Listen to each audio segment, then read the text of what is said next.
They gave us 3 days to prepare, 3 days to read 600 pages of conclave documentation, pack whatever personal items we were allowed to bring, and settle whatever we felt we needed to settle before walking into something that no human being had ever walked into before. I read the documentation twice. I packed one small bag, and I did not settle anything, because I do not believe in making peace with things that have not defeated you yet. My name is Yara Osei. I am a lieutenant commander in the Earth Diplomatic Corps, and on the morning we left for the conclave station, I was the only person on the delegation ship who had read every single recorded account of the gauntlet in its full 600-year history. Not summaries, not the prepared briefing packets that the Diplomatic Preparation Office distributed with their reassuring headers and carefully selected highlights. The actual accounts, sourced from the conclave's own archival system through our official access request, translated from 17 languages, including 3 that no living species still speaks natively. I had read them because it was my job to read them. I had read them because I do not sleep easily on long voyages, and the ship's entertainment library had run thin by day 2.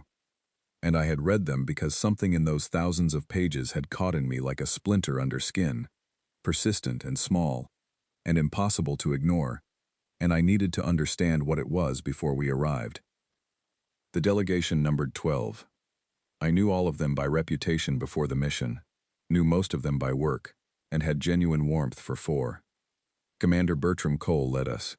He was a tall man from Bristol with silver at his temples, and the kind of calm that does not come from the absence of fear, but from decades of deciding that fear, however real, is simply not the most useful thing to lead with. He had 31 years in the Corps, 7 bilateral agreements with alien frontier territories to his credit, and a quality I had come to value deeply in the years I had worked under him.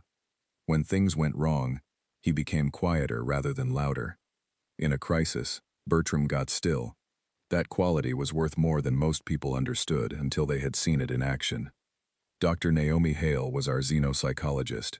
She sat beside Bertram at most briefings and brought to everything she observed the quality of someone who is always slightly more interested in what is happening than everyone else in the room. She had published 41 papers on cross-species cognitive variation, spent 20 years studying alien minds through every method available, and once told me over a late dinner that she genuinely did not understand how anyone got through a day without being overwhelmed by how many interesting things there were to notice. I had told her that I thought about that a great deal, and she had said good, and that had been the beginning of a friendship I valued more than I typically said out loud. Then there was Owen Marsh, our lead physicist, who drummed his fingers on every flat surface, as if keeping time with something only he could hear, and who had the particular quality of solving impossible mathematics the way other people did crossword puzzles, without evident effort and without evident enjoyment, simply because the problem existed, and his mind did not know how to leave problems alone. I had once watched him derive a navigational correction for a compromised jump calculation in 11 minutes during a genuine emergency, and when someone had commented afterward that it was remarkable, he had looked mildly puzzled and said the equation was not difficult, just long. I had liked him considerably from that moment on. The rest of the team filled essential roles: communications specialists, a medical officer, 2 cultural liaisons, a legal advisor, a security officer who had been told very clearly there would be no circumstances requiring her specific skills, but who had come along anyway because it was protocol. All of them were competent, all of them were professional, and all of them, as the briefings continued and the weight of what we were heading toward became less abstract, grew noticeably quieter. The ship was the Meridian, not a warship. The conclave had been explicit that arriving armed would be interpreted as a statement of intent, and Earth had agreed without argument, which was the right call. We arrived without weapons, which was fine, because the most consequential thing aboard the Meridian was the 600 years of documentation inside my head, and no manifest in the galaxy required you to declare that. The conclave's message had arrived 11 days before departure, and had done so through the standard relay channels in 14 languages simultaneously, which was the conclave's way of ensuring that no one had a reasonable claim of misunderstanding afterward. The message was formally polite. I want to dwell on that phrase for a moment because it matters. Formally polite is not the same as polite. Formally polite is the register that large institutions use when they have decided what is going to happen and are extending you the courtesy of phrasing it as though you have options.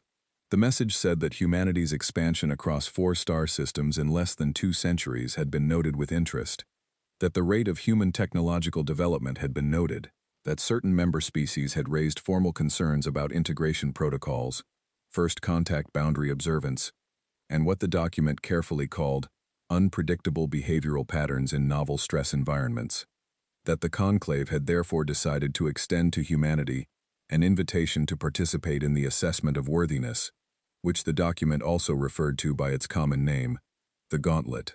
That participation was strongly encouraged, and that species which declined the invitation were placed under voluntary quarantine, which meant no further expansion into galactic space, no trade with conclave member worlds, no access to interstellar forums or emergency summits, no access to the 3 centuries of shared scientific and navigational data that cooperative research had produced.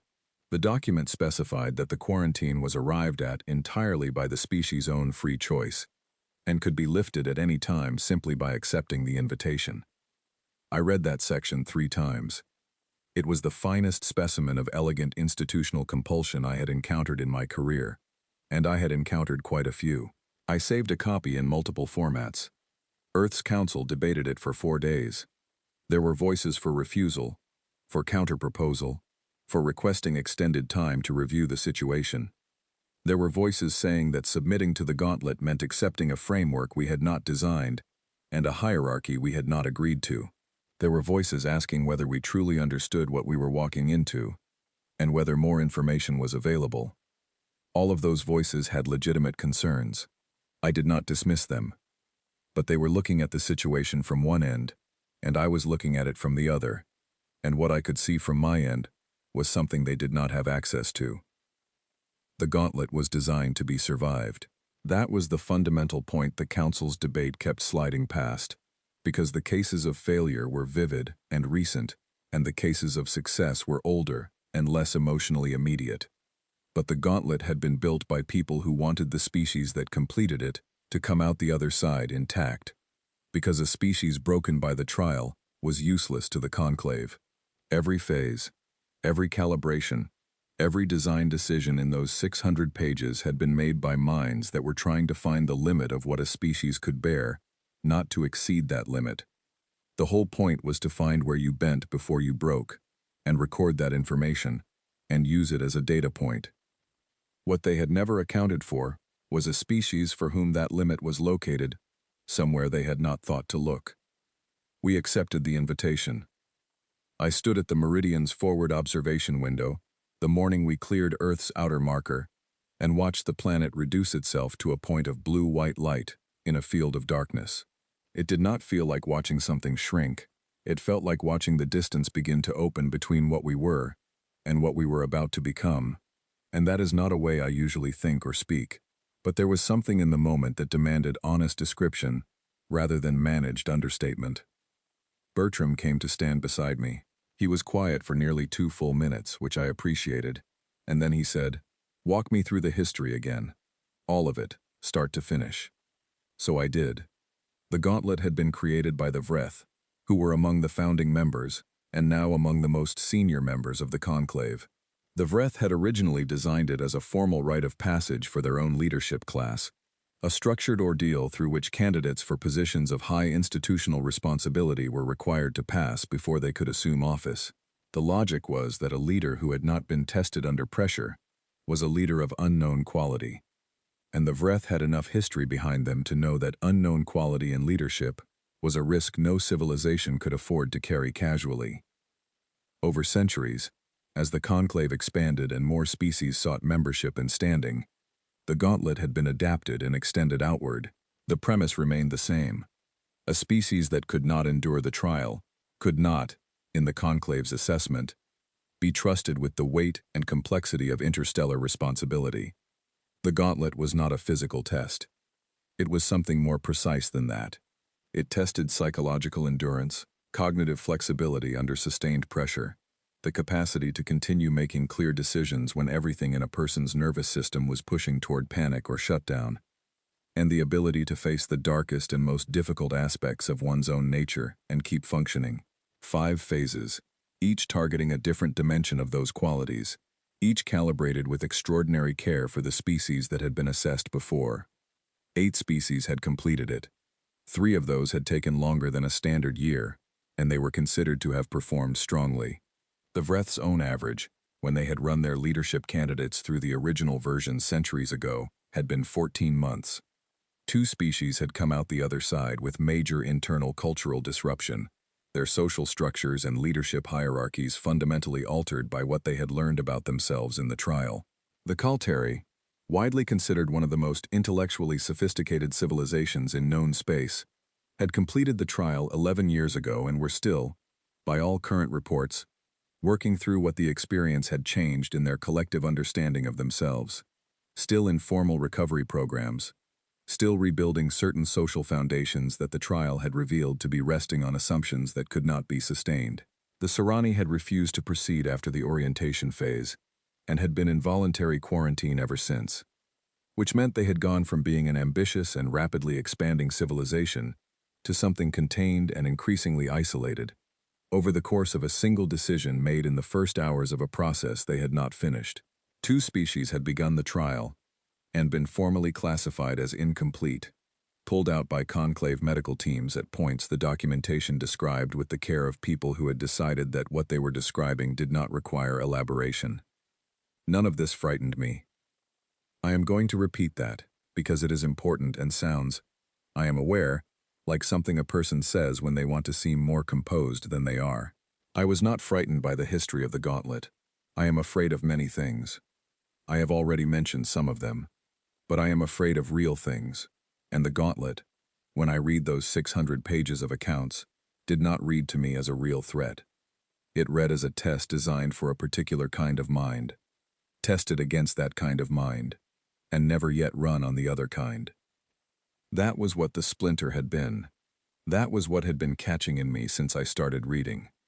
The baseline assumptions in the design documentation, the model subject the architects had been working from when they calibrated each phase, were consistent throughout, and the model was not us. "You are smiling," Bertram said. He had been watching me tell the history, which I had perhaps forgotten while telling it. "I know," I said. "I should stop that before we dock." He considered me with the careful interest of someone taking a new measurement. "Should I ask why?" "Read page 342 of the supplemental documentation," I said. "The design principles behind Phase 4. Pay attention to the baseline assumptions they list for the model subject. Then tell me what kind of species the architects had in mind when they built it." He went to find his tablet. I turned back to the window. The stars held still, the way they always do, without preference for what was happening among the small, warm things between them. The conclave station appeared on the 3rd morning, and it was one of the genuinely extraordinary things I have seen in a career spent among extraordinary things. It had not been built, it had been accumulated. Layers of construction from dozens of species added over centuries. No single architectural logic governing the whole. All of it somehow cohering into a structure that had stopped trying to make sense and simply become what it was. Enormous, asymmetrical, crystalline in places and organic in others. Lit from somewhere deep within itself with light that had no single color, it turned slowly in the light of the nearby system's star.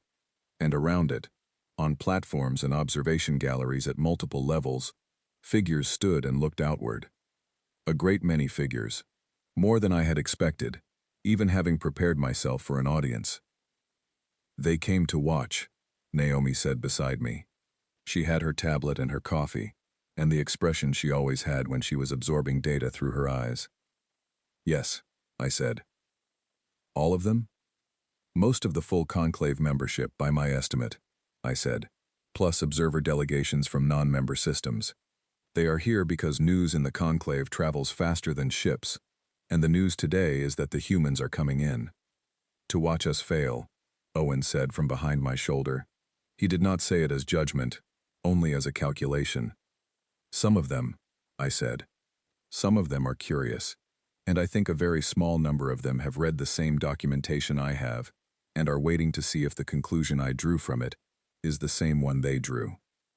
The docking clamps found us with a deep metallic resonance that moved through the whole ship. The airlock pressure equalized. The door opened, and on the other side, the conclave's receiving delegation waited in formal ceremonial arrangements, 8 representatives of 4 species, with faces arranged in careful practiced neutrality. It was good neutrality, professional neutrality.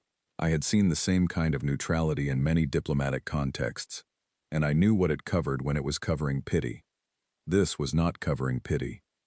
It was covering something else, something I had not fully identified yet, and the fact that I could not immediately identify it was more interesting than almost anything I had seen that day. I stepped through the airlock and looked at the lead delegate, a Vreth elder with pale gold skin and eyes the precise color of deep still water, and I said, "When does it start?" He blinked. One slow, deliberate blink. He held the subsequent pause for 3 seconds longer than the conversational moment required before he answered. "In 1 hour," he said. "Wonderful," I said.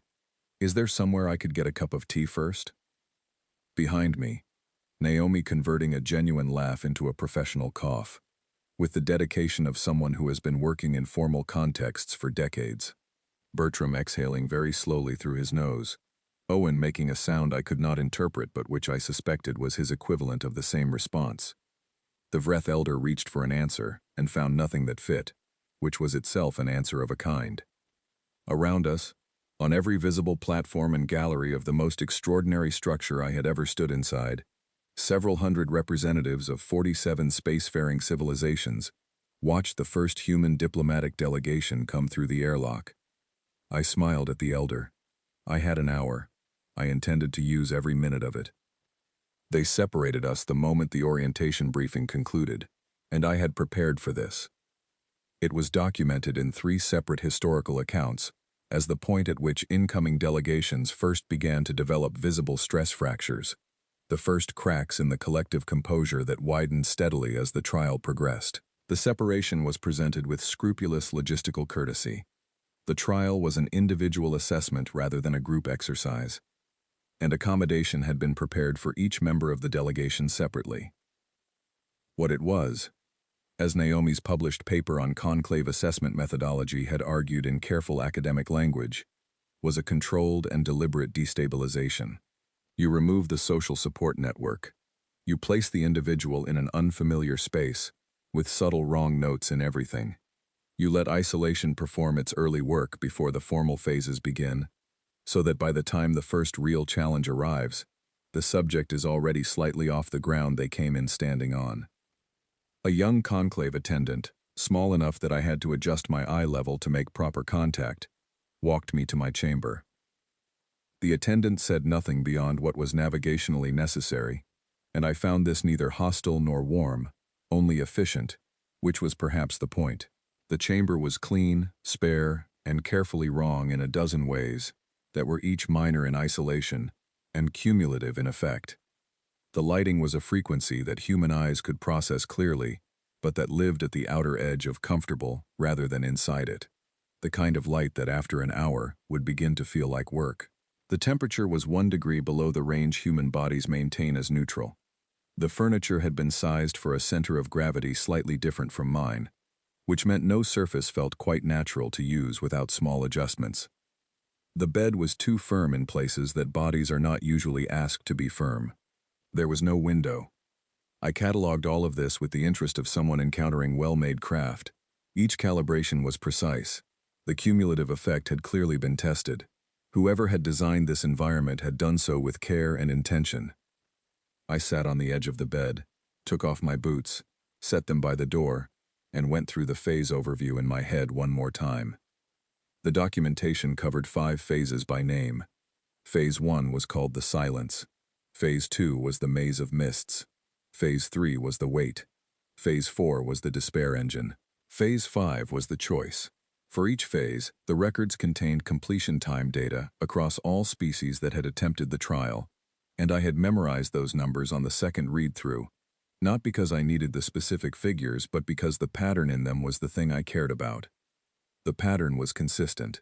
Across every species, Across every phase, the completion times followed a curve that started high and decreased with successive species, as the conclave refined its calibrations and made the trial more effective. But there was a floor to that curve, a lower bound that all completion times clustered around regardless of how well the calibration improved. And that floor, when I read it against the design philosophy documents, was exactly where I expected it to be. It was the floor established by the assumptions about what kind of mind a species would have. The door locked from outside. The sound was soft and definitive.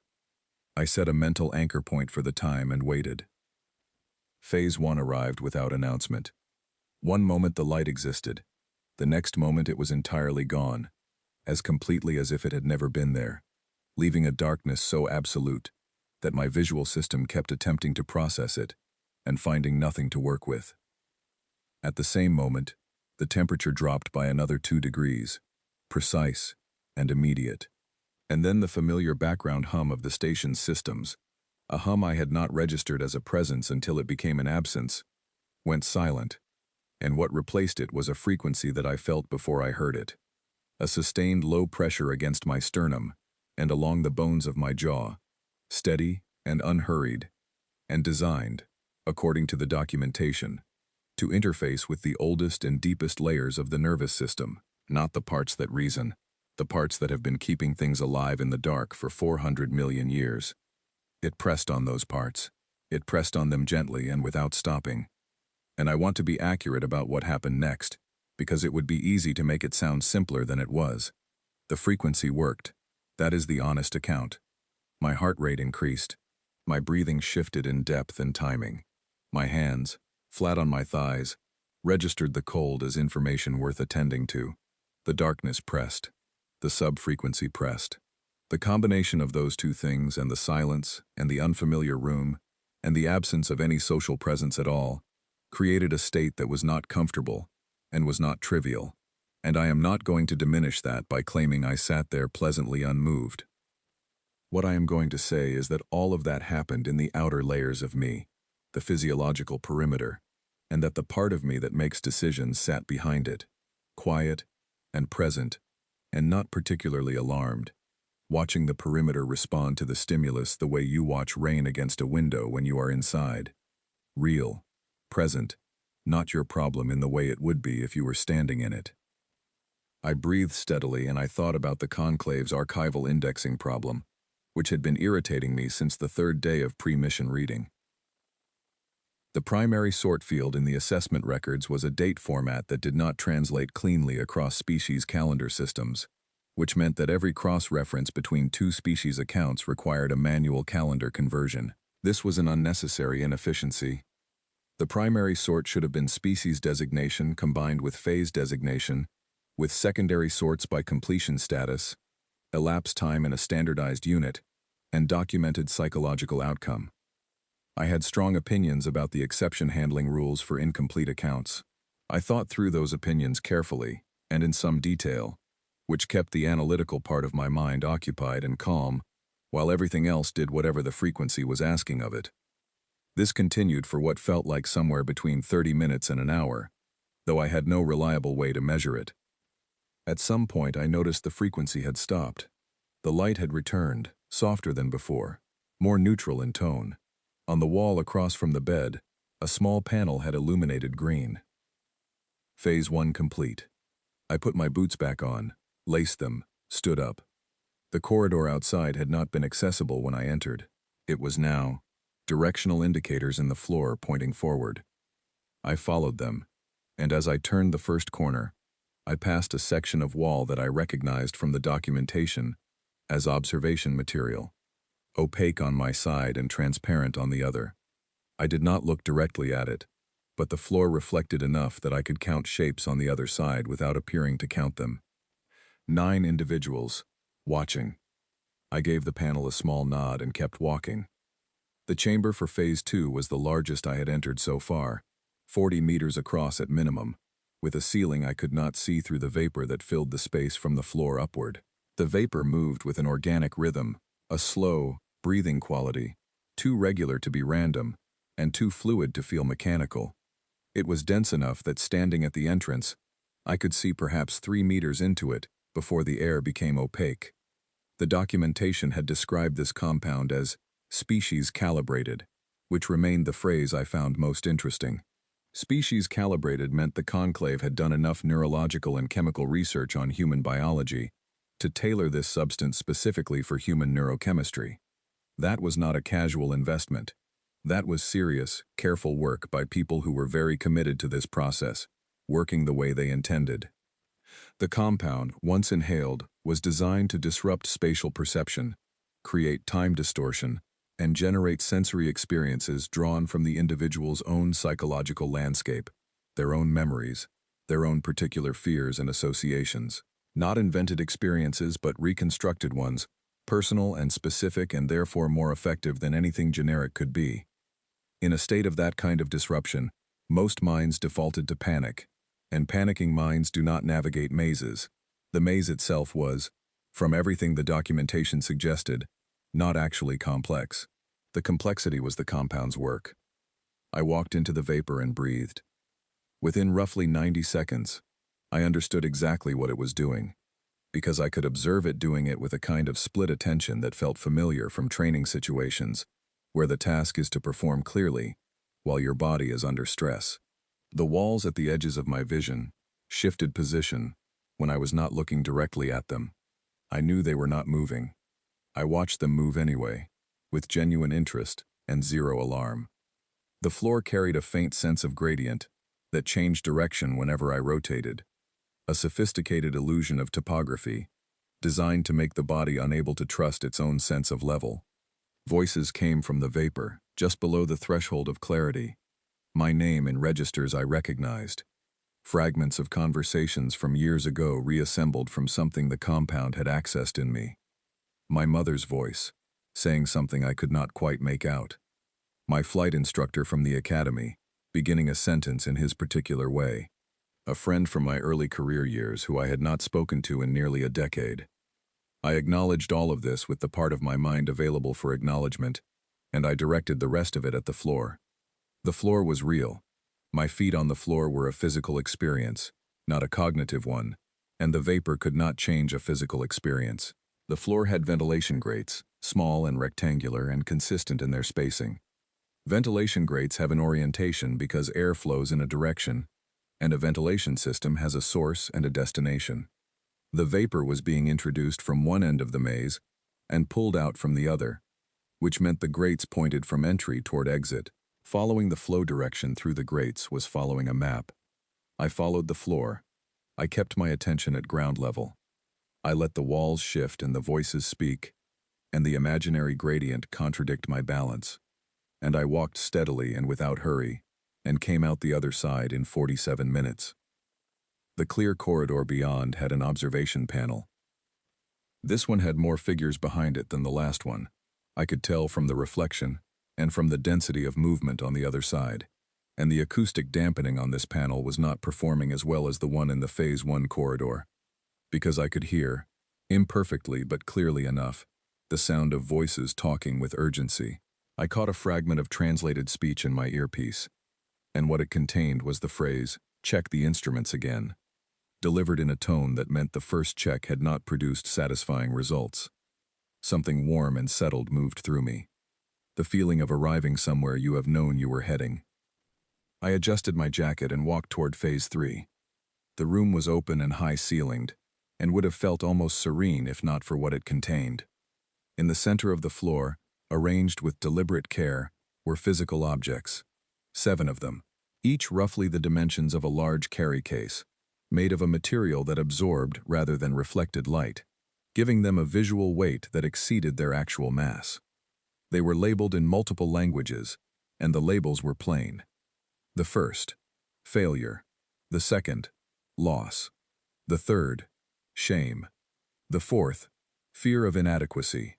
The fifth, the weight of others' expectations. The sixth, regret. The seventh, grief. The documentation noted that across all species that had attempted this phase, the maximum number of objects any individual had chosen to carry was 4. The average was 2. The assessment was not in how far you carried them, It was in which ones you chose to pick up, which ones you walked past, and what that choice revealed about where your capacity met its limit. I stood in the room and read all 7 labels carefully. Then I read them again. Then I picked up all 7. It required 2 trips. They were physically heavy, and I am one person, and I am going to say plainly that I did not find the weight trivial, because it was not trivial. 4 on the first pass and 3 on the second, and I set them all down on the far platform and straightened up and rubbed my palms together, because the material had left a slight residue. From the observation panel on the left wall, the acoustic dampening was now essentially not functioning. I could hear at least 4 separate voices in overlapping conversation, and 2 distinct words that came through clearly. Contingency, the first one, and the second was a name repeated several times in a sharp, urgent register, as if someone was being summoned who was not immediately present. The indicator on the far wall blinked green. I was genuinely very hungry. I had not eaten since before Phase 1, and while the time elapsed was difficult to measure without a clock, my body had stopped being uncertain about what it needed. The corridor to Phase 4 had an alcove with a water dispenser that I had not been briefed on, but which I used gratefully. 2 full measures. I felt considerably clearer afterward. The door to Phase 4 was already standing open when I arrived. The room beyond was white, not nearly white, or approximately white. A complete, total white that had no reference point, no shadow, no variation in shade. The kind of white that makes the eye look for something to focus on and find nothing. A single chair in the center of that white. No other furniture, no visible panels, no indicators. A smell I could not name, clean and very old simultaneously. A silence so complete that I could hear my own heartbeat. I sat in the chair, and the room showed me the worst day of my life. Not filtered, not softened into abstraction. In full sensory detail, with the particular fidelity that can only come from inside a person, because the compound from Phase 2 was still metabolizing through my system, and whatever technology operated this room had used that residual access to reach into the deepest and most specific part of my personal history and reconstruct it with a precision that was, genuinely, extraordinary work. I want to give it credit for that. It was extraordinary work. The day was 14 years ago. I was 26. I was standing in a hospital corridor in Nairobi in late autumn, and the corridor smelled of antiseptic and the specific variety of institutional food that has never quite managed to smell like actual food. I had been there for 6 hours. At the end of those 6 hours, a doctor I had never seen before came through a pair of double doors at the end of the corridor and walked toward me with the particular quality of movement that medical professionals develop when they are carrying information that is going to change someone's life. And he told me that my father was gone. My father was 61 years old. He had been sick for 11 months with something that had been manageable, and then had not been manageable, and then had moved faster than any of the projections, which was the version of events that feels most cruel in retrospect. Not the loss itself, but the way the timeline had shifted and left no time to prepare. He was a man who had read to me every night of my childhood, until I was old enough to read for myself, and then had asked me to read to him instead so we could discuss the books. He was a man who thought carefully about what he said before he said it, which meant that when he spoke, it was worth listening to. He was a man who had faced 11 months of serious illness with a humor so genuine and so present that the medical staff would sometimes cry in the hallways and then come back in, and he would hand them a tissue and make some small observation about the ventilation in the building. He had died on a Tuesday afternoon, while his daughter stood 40 meters away and could not get to him in time, because the procedure had run long and the staff had not been able to reach her until it was over. The room replayed all of it, every second of that corridor. The smell, the sound of my own breathing changing when the doctor began to speak, the quality of the light through the hospital windows in the late afternoon, amber and indifferent, perfectly beautiful in the way things are beautiful when they do not know what is happening underneath them. I sat in the chair and I let it happen. And I mean let honestly and precisely. I did not resist it or manage it or redirect it. I let the grief come in with the full weight it carries every time, which is not less now than it was 14 years ago, but is different. The way anything is different when you have learned its shape through long acquaintance. My eyes were wet. My chest was tight, in the specific way grief tightens chests. Not quite pain, but pressure. The physical expression of something enormous that has no physical form. I breathed through it, the way I had learned to breathe through it over 14 years. Not because it was small, but because breathing through it was what came after it arrived. That had always been what came next. That was the thing the despair engine had not been built to handle. It could reconstruct the moment with remarkable fidelity. It could not reconstruct the 14 years that followed the moment. It could make me feel the grief as if it were new, and it did, and the grief was real. What it could not do was make me a person encountering it for the first time, because I was not that person. I was a person who had been living alongside this particular grief for 14 years, who knew its rhythms and its weight and its landscape, who had learned what came after it came in. What came after was continuation. That was all, just continuation. I sat in the white room and grieved my father honestly for a few minutes, without management, without the containment I usually applied in ordinary life where there were things to do and a reason to set it aside. I let it be the size it actually was. And then it moved through, the way it always does, and the room was just a room again, and I was still myself. And I noticed, with the clear attention that comes after grief has passed and left you washed out, that the amber light through the hospital window in the reconstruction had been genuinely beautiful. I had never noticed that before. Not in the memory itself and not in the years of revisiting it. The room had given me that, without intending to. I stood up. The indicator beside the door glowed green. I straightened my jacket and walked out, and the observation areas were completely silent, the silence of rooms full of people who have stopped doing everything except watching. Phase 5 was the smallest room. The dimensions of a generous closet. No furniture. A panel set into the wall with 2 labeled options in multiple languages. A pre-recorded voice from somewhere above me. Genderless and steady. "You are presented with a situation," the voice said. "A vessel carrying 3,000 of your species is in distress. You can save them by choosing option A, which will result in the confirmed loss of 1 individual. Or you can choose option B, which preserves all lives aboard the vessel, but guarantees harm will come to 1,000 members of another species through indirect consequence. You must choose.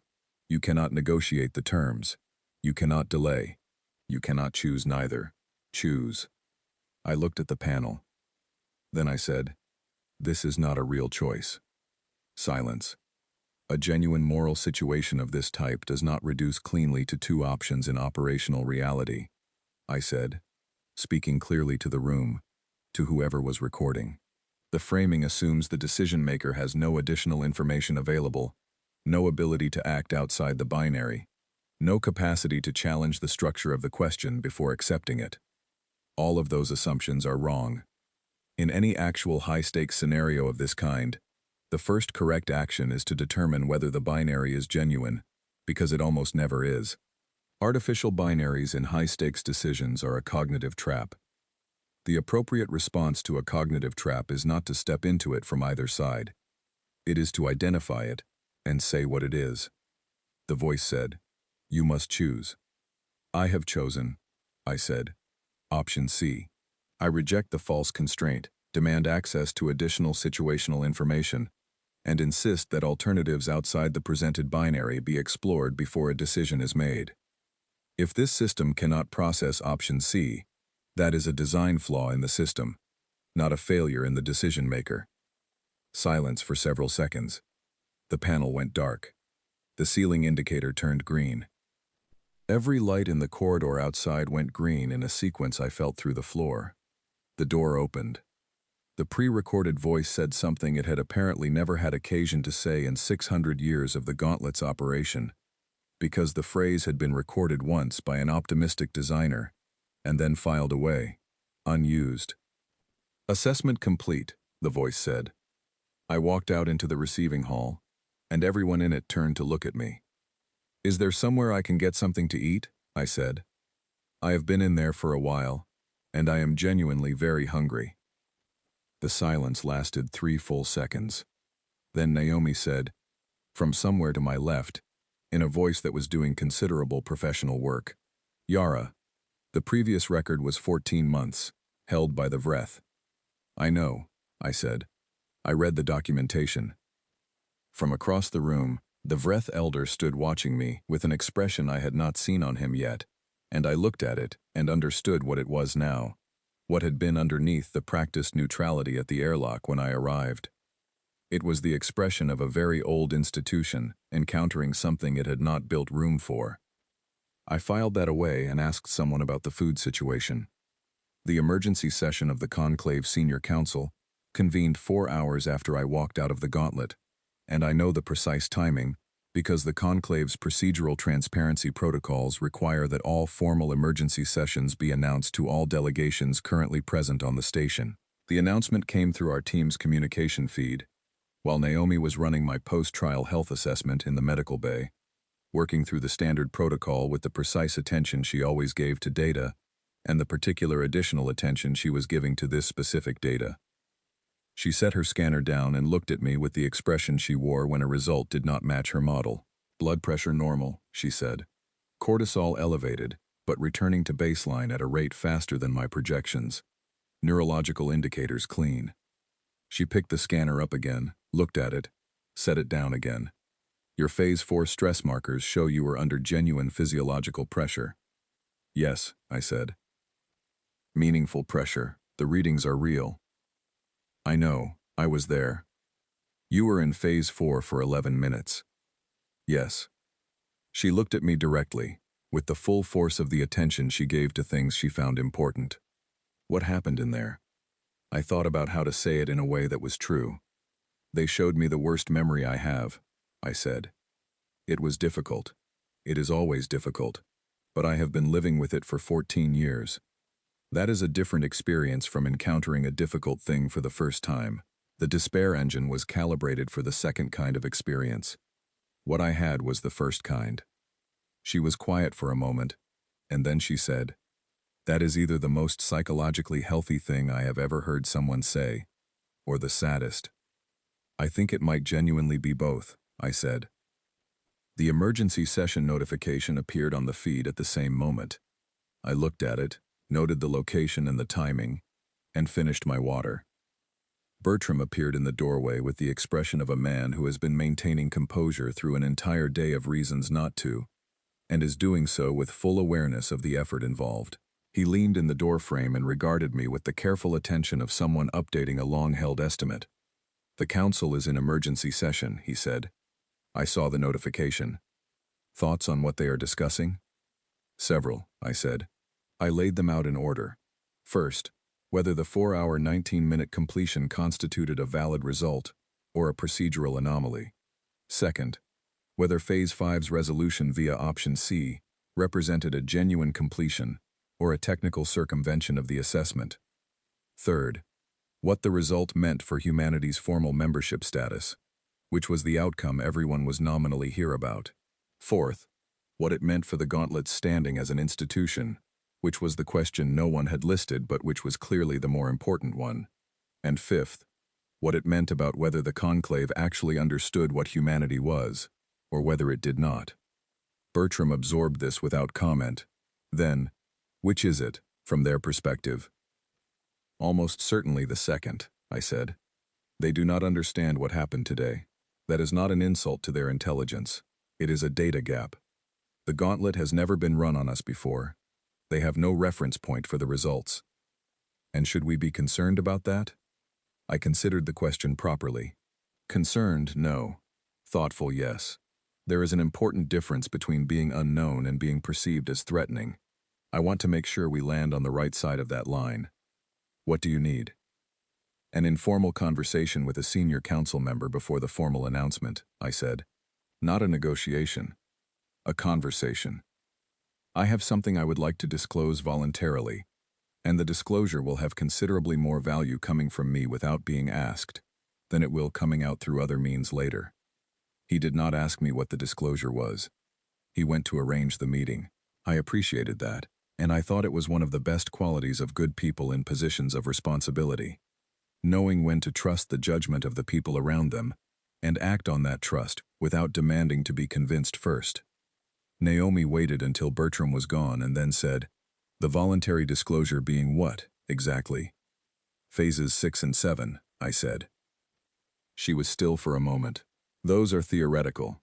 They exist in the design records but have never been deployed in a live assessment. They have never been deployed because they are not finished," I said. "The design notes are in the supplemental documentation if you know where to look. Phase 6 has no operational completion metric. It would run indefinitely without a defined resolution trigger. Phase 7 has a logical recursion problem in the forward consequence mapping that would generate branches faster than any cognitive process could resolve them. Neither phase is deployable in its current state." She put her scanner down fully. "And you found this in the documentation?" "Yes. And you intend to tell the council?" "I intend to tell whoever agrees to speak with me informally," I said. "Because if they have just pulled up their contingency protocols and discovered this problem, I would prefer to be the one offering constructive thoughts about it before anyone decides how to feel about the situation." Naomi was quiet for a long moment, looking at me in the way she looked at data that she was still working out how to categorize. Then she finished the assessment without further comment, noted my results in the formal record, and told me my health indicators were excellent, which I appreciated. Councillor Veth Alari agreed to the meeting. He was the most senior Vreth delegate on the station, holder of his council seat for 60 years, which by Vreth lifespan placed him in middle age, and he had overseen the last 4 gauntlet assessments. He met me in a small conference space that I had specifically requested have no observation panels, and he was already seated when I arrived. He stood when I entered, a Vreth formal acknowledgement, and I nodded and sat across from him at the small table. He looked at me across the space between us with his deep-water eyes, and after a moment of quiet that was not uncomfortable, he said, "You are not what we expected." "No," I said. "The assessment was designed to identify the outer boundary of what a species can endure," he said. "You completed it in less than 5 of your standard hours. In Phase 3, you chose to carry all 7 objects, which no subject in the trial's history has done. In Phase 5, you resolved the choice by rejecting the structure of the question. We do not have historical precedent for any of these outcomes individually. We have no framework at all for all of them together." "I understand that," I said. "Can I ask you something first?" He waited. "When the gauntlet was designed," I said, "what did the model subject look like? When the architects calibrated Phase 4's reconstruction technology, when they wrote the parameters for what an average subject would experience and how long they would remain in the experience, when they built the baseline assumptions into every phase, what species were they imagining?" He held the question for several seconds before answering. "A species with an average lifespan of 300 to 400 standard years," he said. "A species with dense social bonding structures that make isolation immediately and acutely destabilizing. A species that encounters significant personal loss relatively rarely in early life, because longevity reduces its frequency." "Yes," I said. "That is exactly what I thought." He understood the implication before I said it, and he let the understanding settle between us. "Humans live less than 100 years on average," I said. "We lose people we love starting early in life and continuing throughout it. We have built our entire civilization, our philosophy, our art, our oldest stories, our methods of making meaning out of experience, almost entirely around the experience of loss and continuation. Your despair engine is a reconstruction of the worst memory I have. That memory is 14 years old. I have been carrying it, living alongside it, learning its dimensions, for 14 years. You cannot break a person with the weight they have already learned to carry. You can only confirm to them that they know how." The silence that followed had a quality to it that I recognized from certain kinds of conversation, the quality of something being genuinely absorbed rather than processed for response. "Phase 1, I continued, is designed around isolation and subauditory frequency. The isolation was intended to destabilize by removing social presence. But human beings have a long history of solitary existence, of choosing solitude for work and for rest, of functioning clearly in the absence of others. The frequency was designed to activate primal fear responses. It activated physiological responses, which are real. It did not translate those responses into cognitive disruption, because I have spent years in high-stress environments where distinguishing between what my body is reporting and what is actually happening is a professional requirement. I paused. Phase 2 used a compound designed to produce spatial disorientation and hallucination. The compound worked. The spatial effects were real. But the compound could only work with what I have in me to work with, and the psychological material it accessed, the voices, the memories it pulled, were not material that produced terror. Because I know those people, and knowing them is a comfort rather than a threat, even in reconstruction. Vethalari had gone very still. He was listening with an attention I recognized as the kind that does not generate responses, only receives. I am not telling you any of this to diminish the gauntlet, I said. I am not telling you it is badly made or poorly conceived. It is the opposite. It is extraordinarily well made for the subjects it was designed for. The mismatch between the design and what I am is not a failure of the design, it is a gap in the data. You had never run this on humans before. Now you have data. Why are you telling me this? He asked. The question was careful and not rhetorical. Because I want to tell you something else, I said, and I want you to receive the second thing in the context of the first. He waited. I read the design documentation for phases 6 and 7, I said. Both phases, thoroughly, including the working group notes from the developmental period 200 years ago, when they were first proposed. Phase 6, the mirror. The idea of having a subject build an external model of their own value system, and then present it with targeted internal contradictions, is one of the most elegantly conceived assessment frameworks I have encountered. The theoretical architecture is sophisticated and genuinely novel. Phase 7, the thread, asking a subject to trace a single significant decision backward through its full causal chain, to its earliest point of origin, and then forward through its projected consequence tree, is the most interesting piece of applied psychology I have read in years. Vethalari's expression had shifted into something that I was working to read. Neither phase has ever been deployed, I said. I believe I know why. Phase 6 has no operational completion metric. The value system contradiction process has no defined endpoint, no trigger that would cause the assessment to formally resolve. Without a completion metric, the phase would continue indefinitely. Phase 7 has a logical recursion problem in the forward consequence mapping. When you trace a decision forward through its projected consequence tree, each node branches into parallel futures at every choice point subsequent characters make. Without a branch-limiting rule built into the mapping algorithm, the tree generates new branches faster than any cognitive process can resolve them. It loops. It never terminates. He was looking at me with an expression that I could now read clearly. It was the expression of someone encountering the second unexpected thing in a single day. I have some thoughts about how both problems could be addressed, I said, if the council is interested in hearing them. The silence was the longest I had sat in since leaving the gauntlet. You are, Vethalari said, with great precision, offering to help us improve the trial you just completed. Yes, I said. Why? Because the gauntlet, built correctly, is genuinely worth having, I said.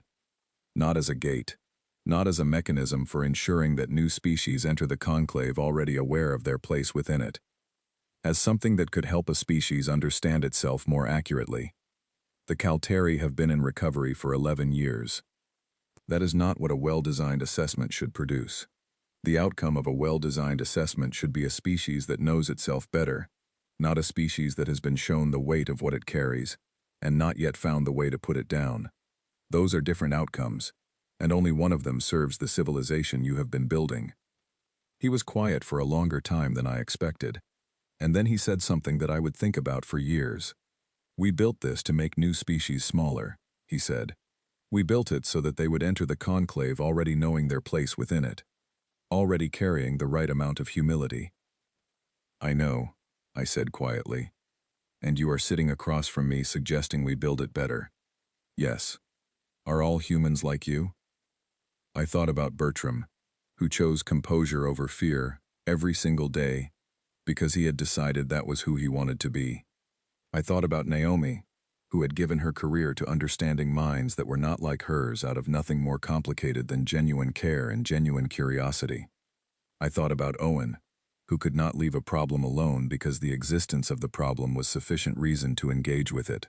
I thought about my father, who had faced months of serious illness with humor that was not performed, and warmth that was not managed, and who had never once asked anyone to feel sorry for him. No, I said.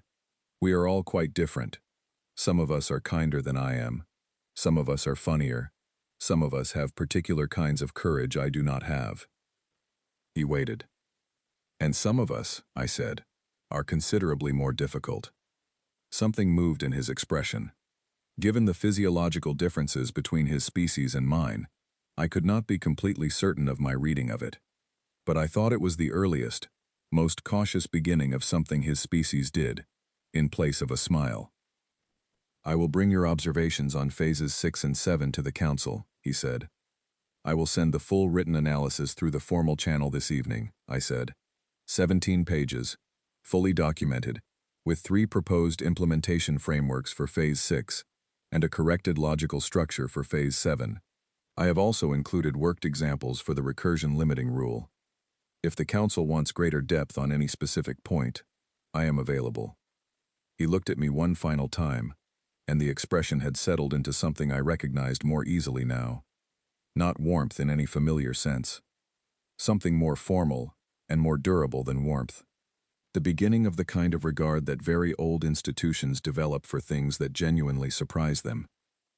We have conducted this assessment for 600 years, he said. No subject has ever emerged from the trial and voluntarily offered to improve it. That seems like a significant missed opportunity, I said. The people best positioned to understand the design gaps are the ones who have been through the design. He looked at me for one more moment, and then he stood, and I stood, and we both acknowledged the moment with the formal gestures appropriate to the occasion. And I walked back through the corridor to find Naomi and tell her the meeting had gone well.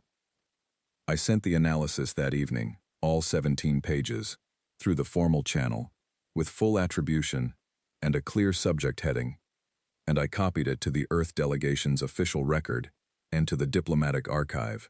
Then I went to find Naomi, because I needed to talk to someone who understood the full weight of the day and would also tell me honestly if there was anything I had handled wrong. She was in the observation lounge, sitting in front of the wide viewport with a cup of something that smelled considerably better than what the station's food stations had offered. She handed me a second cup without being asked, and we sat together in front of the stars for a while without talking, which is one of the better things 2 people who trust each other can do. The preliminary announcement from the council is expected in approximately 40 minutes, she said eventually. I know. They are going to declare us worthy, she said. That determination appears to have been reached fairly early in the emergency session. What the session has actually been about is the question of what the determination means, given the circumstances in which it was reached. Yes. The faction arguing that humanity represents a threat lost the argument, she said. By a significant margin, apparently. The faction arguing that humanity represents a significant asset to the conclave is currently in the majority. Good. And there is a third faction, she said, smaller than the other 2, that I find the most interesting. They have argued that the council does not yet have sufficient data to make a confident determination in either direction, and that the appropriate response to that gap is to gather more data rather than make a premature judgment. They have proposed that humanity's formal membership be granted while that observation process continues. I thought about that. I like that faction considerably. I thought you might. She looked at her cup. Vethalari has submitted a formal commendation for your record. He has also asked whether you would be willing to serve as a liaison consultant during any revision process the gauntlet may undergo. I looked at the stars. You already said yes, Naomi said. It was not a question. I said I would consider it, I said, which is what you say when the answer is already yes, but you want to give it appropriate weight. She shook her head with the expression of someone who has long since passed surprise and arrived somewhere warmer. You sent 17 pages of analysis to the Conclave Senior Council on the same day you completed their 600-year-old trial, she said. Voluntarily. Unbidden. In the formal diplomatic channel. The problems were solvable, I said. It seemed wasteful not to. She looked at me for a moment. Then she started to laugh. And it was a real laugh, warm and unguarded, and it filled the observation lounge in a way that felt important against the vast quiet of the stars outside. Yara, she said. Yes? You are a genuinely unusual person. I know, I said. My father always said so too. We sat together in front of the stars, and the announcement came 39 minutes later, and it said exactly what Naomi had said it would say. And when I heard it, I let myself feel what it meant, fully, and without the management I usually applied to things that mattered, and it mattered very much. The formal declaration came the following morning, in the largest chamber on the station, arranged for ceremony with the care that 600-year institutions bring to moments they know will be in their records for the next 600. The room was full in a way I had not seen the station be full before, every available position occupied by every species with a delegation present, the air carrying that particular quality that significant rooms have when everyone in them understands that what happens here today will become part of the account that gets told about this period. I stood in the third row with our delegation.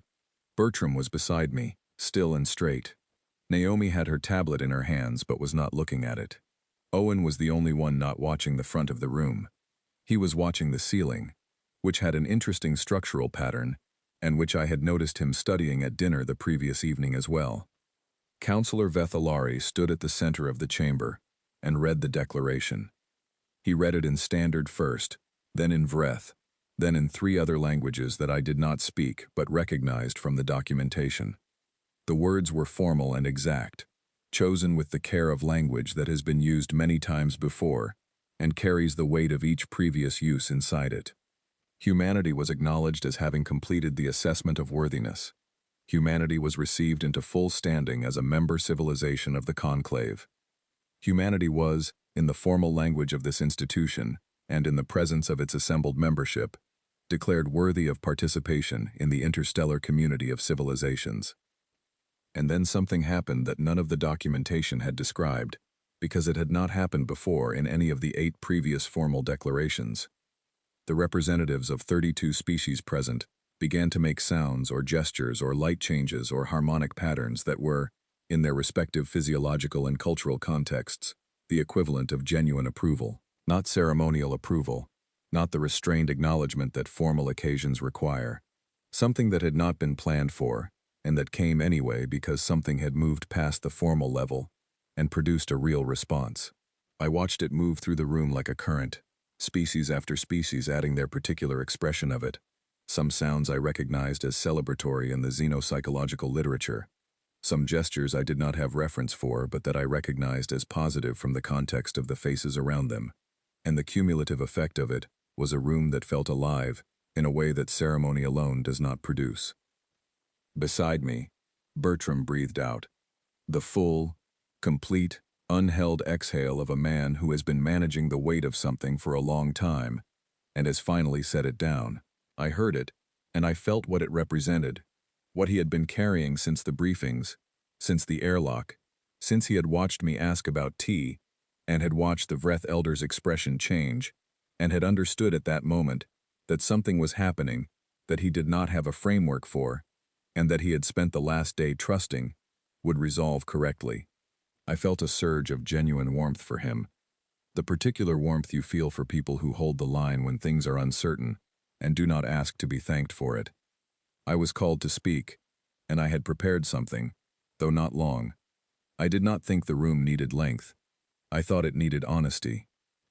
I stood at the center of that chamber, in front of every species that had stood on the observation platforms the morning before, with the particular expression of people watching something they expected to end badly, and I said what was true.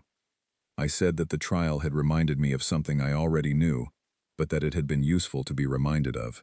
That endurance was not the same thing as invulnerability, and I wanted to be clear about that because I thought the distinction mattered. Human beings broke. We broke under sufficient weight, and we broke loudly, and sometimes messily, and we did not always recover quickly. The difference between human experience and what the gauntlet had been designed to expect was not that we did not break. It was what we did afterward. What came after the breaking, for us, had always been the same thing. We got up. Not because the weight was lifted, not because the circumstances changed, because getting up was what came next, and we had been doing it for so long that it had become the shape of us. I said that I was grateful to be standing in that room, and I said it in a way that was not diplomatic gratitude but real gratitude, the kind you feel when something you worked toward for a long time becomes real, and the feeling is bigger than you prepared for it to be. I said that I hoped we would be useful to this community, that we had come here not to take a place but to take a responsibility, and that we intended to take it seriously.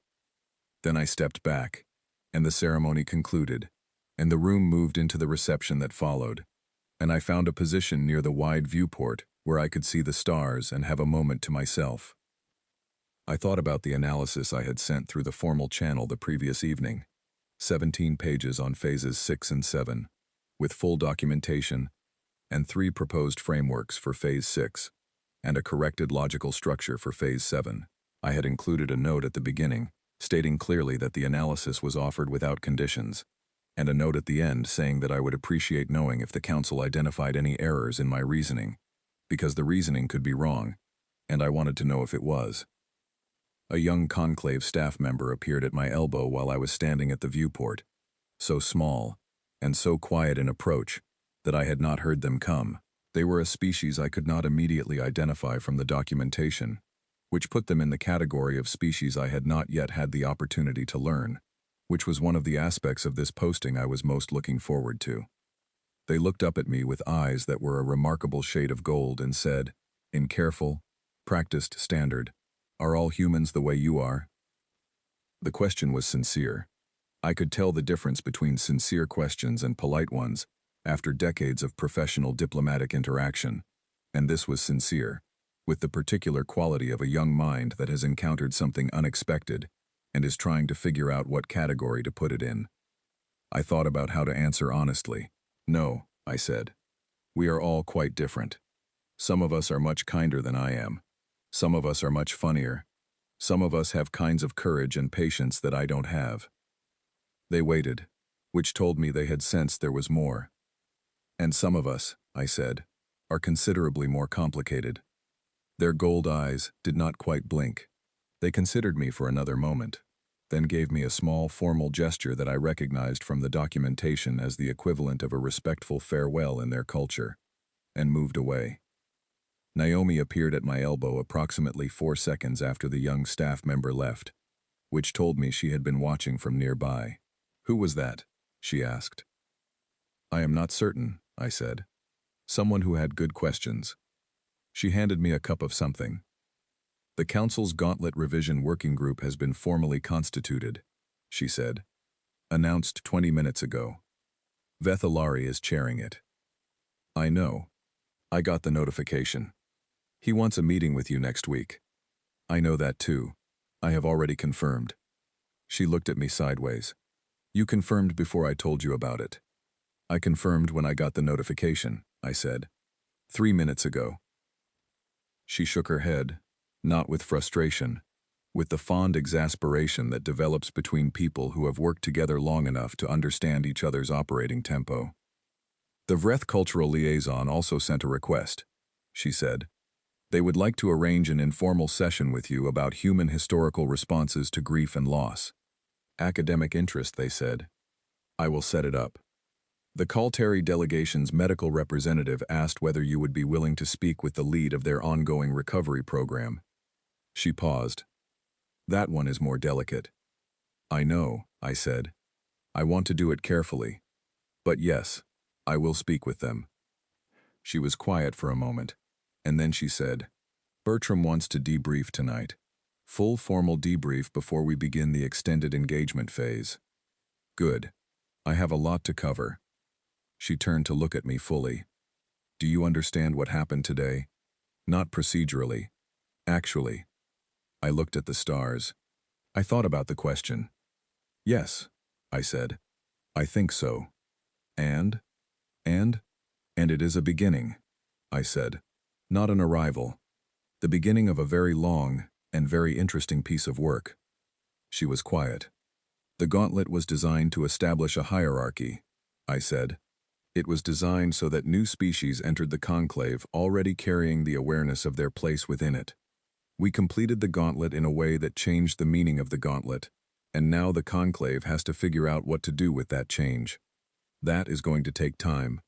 It is going to involve a great deal of careful conversation, and some of those conversations are going to be difficult. Are you concerned about the difficult ones?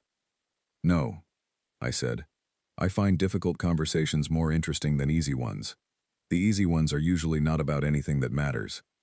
Naomi shook her head again and looked out at the stars. Vethalari sent you a formal commendation, she said. That went into both your record and the official conclave assessment archive. I know.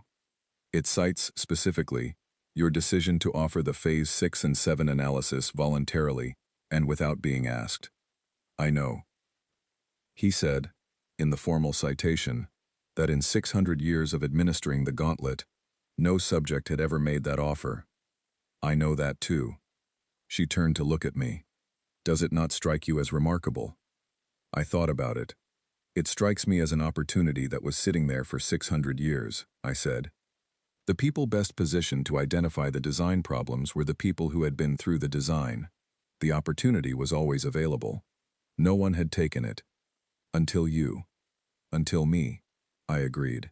But I was reading the documentation, and the problems were visible, and it seemed wasteful not to say something. I am not sure that counts as remarkable. It seems like the obvious thing to do.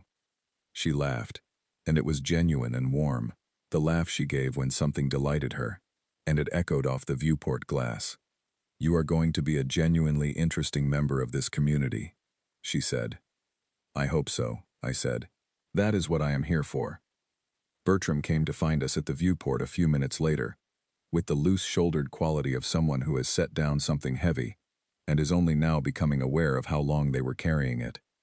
He stood with us in front of the stars for a while without speaking, and then he said, "Good work today." He said it to me, which was generous, because it had been our work collectively, but I understood what he meant, and I did not argue with it. "Thank you," I said. "What did you actually think of it?" he asked. The trial. All of it, honestly. I considered. I thought Phase 2 was beautifully made, I said. The spatial disorientation was expert. The compound's access to personal material was sophisticated. The maze design under normal conditions would have been very effective. I paused. Phase 4 was the most technically impressive. The reconstruction fidelity was remarkable. Whoever designed that technology deserves recognition. "And how are you?" he asked. The question was direct and not diplomatic, and it came from the part of him that was not a commander but simply a person who had been watching me go through something difficult and wanted to know the real answer. "I am good," I said, and I meant it, which was itself something worth noting. "I am genuinely good." He nodded once, slowly, and then he did something I had not seen him do in 7 years of working together. He put his hand briefly on my shoulder, just for a moment, the way you touch someone when what you want to say is too large for words to carry efficiently. Then he straightened up and said, "Debrief in 2 hours. Bring everything." "Yes, sir," I said.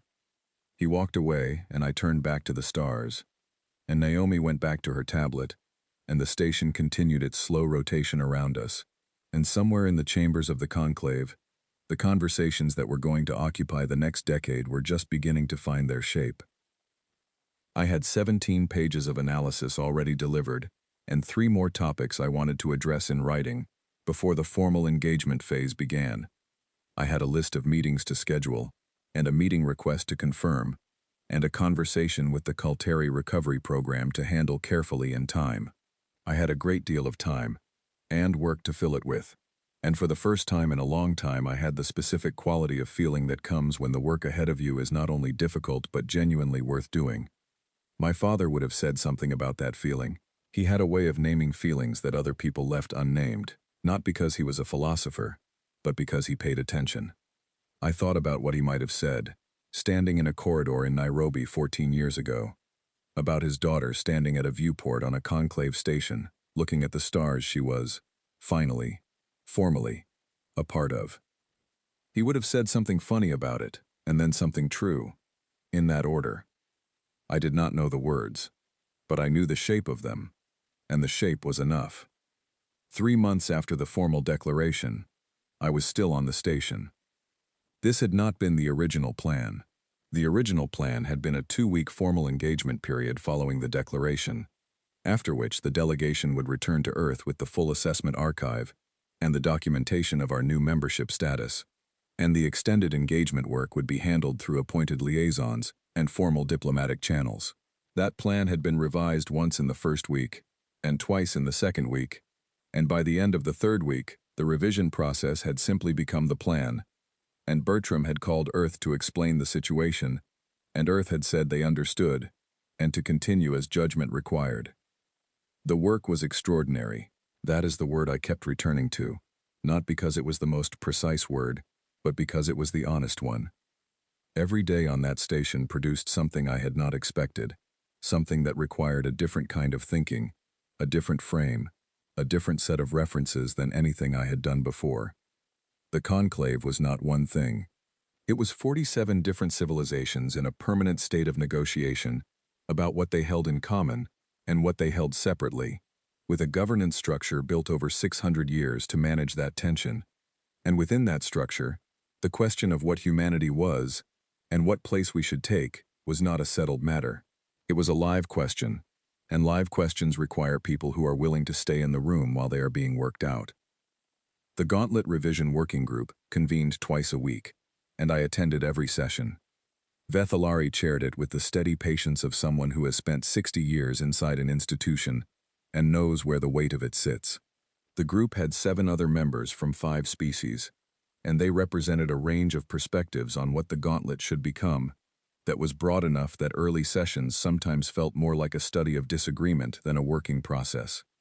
The Vreth members wanted to preserve the trial's essential character while addressing the design gaps I had identified. The Sorani observer, the first Sorani delegate to participate in any formal conclave process in 11 years, wanted the whole framework reconsidered from first principles. 2 members whose species had completed the trial within the last century wanted the calibration process completely revised to account for what my completion had revealed about the baseline assumptions. One member, a quiet and very precise individual from a species I was still learning the documentation on, said almost nothing for the first 4 sessions, and then, in the 5th session, offered the clearest synthesis of the competing positions I had heard in any meeting I had attended in my career. I took notes. I contributed when I had something to add. I learned considerably more than I added, which was exactly what that period of my work was for. The conversation with the Kalteri recovery program was the one I had been most careful about, and it was the one that affected me most deeply. The lead of the program was a Kalteri physician, whose name translated approximately as deep consideration, and she had been working with the survivors of the Kalteri trial for all 11 years, since it concluded, not as an outsider trying to understand what had happened to her people, but as someone who had been part of it herself, who had gone through the trial with the initial cohort and had spent 11 years understanding what it had done and trying to help others understand the same. We met in a small room on one of the station's middle levels, just the 2 of us, and she spoke first and I listened for nearly an hour. What she described was not what the documentation had described, not the clinical account of cultural disruption and recovery programs. It was the inside account, the lived experience, of what it meant for a civilization to discover that certain things it believed about itself were not true, and to have to build a different understanding from the pieces. The Kalteri had gone into the trial with a social structure built on a hierarchical understanding of value. Different roles assigned different worth by a system so old and so embedded that most Kalteri did not experience it as a system at all, but simply as the shape of reality. The trial's despair engine had, for Kalteri subjects, produced reconstructions that the hierarchical framework could not adequately process. Experiences that required a framework the old system had no room for. 11 years later, the Kalteri were not broken. They were in the long and difficult work of building a new framework that had room for what the trial had shown them. And Deep Consideration's estimation was that the work was going well, and that the outcome, when it was complete, would be a healthier and more honest civilization than the one that had entered the trial. "What would have helped you?" I asked, "that you did not have?" She was quiet for a moment. "Someone who had been through it and come out the other side," she said. "Not the same thing we went through, but someone who knew what it was to have a foundational assumption challenged so completely that you have to rebuild around the change. Someone who could say it is possible. Not just possible, but genuinely fine." I thought about what to say. Then I said, "It is genuinely fine." She looked at me. "How do you know that? Your civilization has not been through the trial." "No," I said. "But we have been through the experience of discovering that something we believed about ourselves was not true. We have done that many times, individually and collectively. And on the other side of every one of those discoveries, we found that we were still ourselves. Different and still ourselves. The discovering never destroys the thing that is doing the discovering." She was quiet for a long time, and then she said, "I would like to send you an account that one of my patients has written. With her permission, it may help you understand what we went through, and it may help her to know that it was read by someone who understands what the trial is." "I would be glad to read it," I said. I read it that evening. It was 70 pages, written in a style that did not have an exact equivalent in anything I had read before. A language that was partly personal record, and partly something closer to poetry. A form that the Kalteri used for processing experiences that did not fit into ordinary descriptive prose. I read it slowly and carefully, and when I finished I sat for a long time before I wrote a response. The response took me 3 hours to write. I wrote it in standard because that was the shared language available, and I tried to write it in a way that honored what had been written to me, which was its own challenge. I said what I actually thought, about the experience she had described, about the framework she had been rebuilding, about the specific passages that had struck me most. I did not offer reassurance because she had not asked for reassurance, and I did not think she needed it.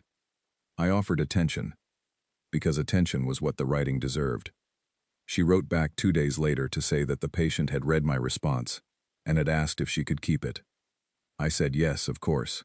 She wrote back a third time, a week later, to say that the patient had read my response to her recovery group, and that 3 members of the group had asked whether they might correspond with me as well. I said yes to that too. I had not anticipated it becoming part of my work on the station, but it became part of my work on the station, and it was some of the most important work I did there. The Vreth Cultural Liaison sessions were different in character. Counselor Veth Alari had arranged them formally, with an academic framework and a specific research focus. Human historical responses to mortality and loss, examined through primary cultural material, rather than secondary scholarship. The sessions involved me describing specific cultural artifacts, specific texts, specific philosophical frameworks, specific rituals, and the Vreth scholars asking questions with the precision of people who had been studying minds other than their own for a very long time, and who were encountering material they had no existing category for. In the third session, one of the scholars asked me about the concept of memorial practice, specifically about the human habit of deliberately returning to memories of people who had died, not for functional purposes but as an act that had its own value. In Vreth culture, the documentation had told me, the dead were remembered through formal record and formal commemoration, but the informal, personal, non-functional act of simply thinking about someone who was gone, as a form of relationship continuation, was not a concept that translated directly. I tried to explain it. I talked about the way a person's voice stays with you, the way the things they said become part of how you think about problems, even long after they are gone, the way you continue to have what feel like conversations with them, not hallucination, simply the ongoing presence of someone who shaped you, continuing to shape you, because the shaping is permanent.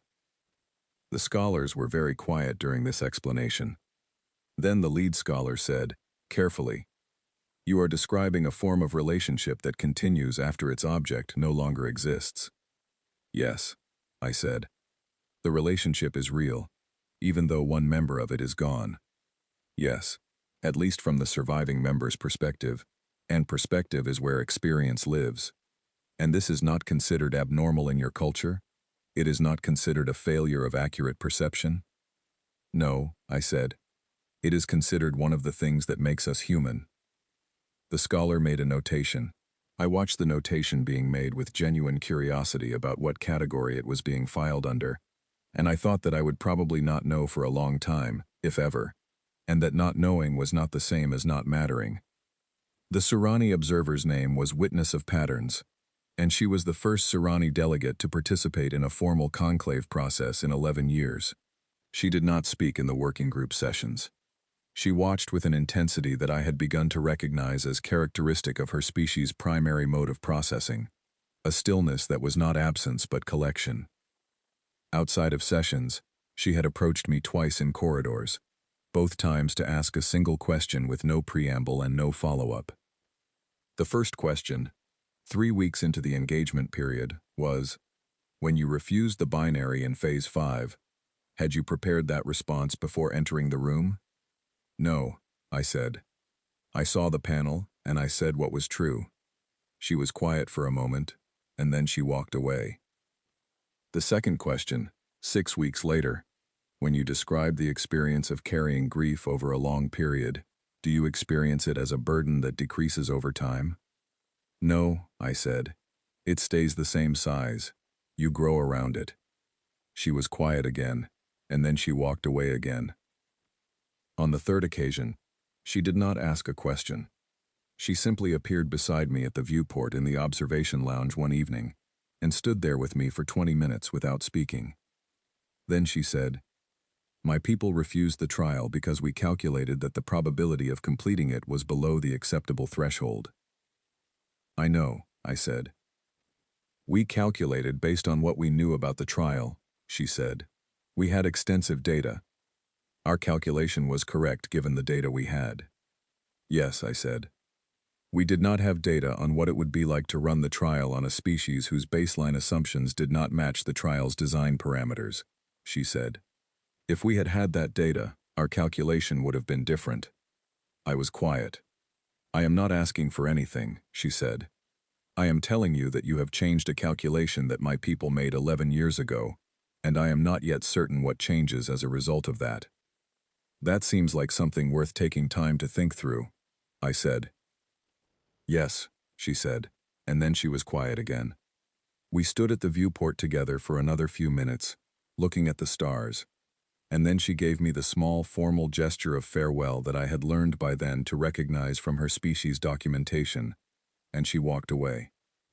I thought about her for a long time afterward, about the Surani's 11 years of voluntary quarantine, arrived at through a correct calculation on incomplete information, about what it would mean if that calculation changed, about the slow, careful work of rebuilding trust in a decision you had made, and then found you had made with insufficient data, about how long it took sometimes for the second piece of information to arrive.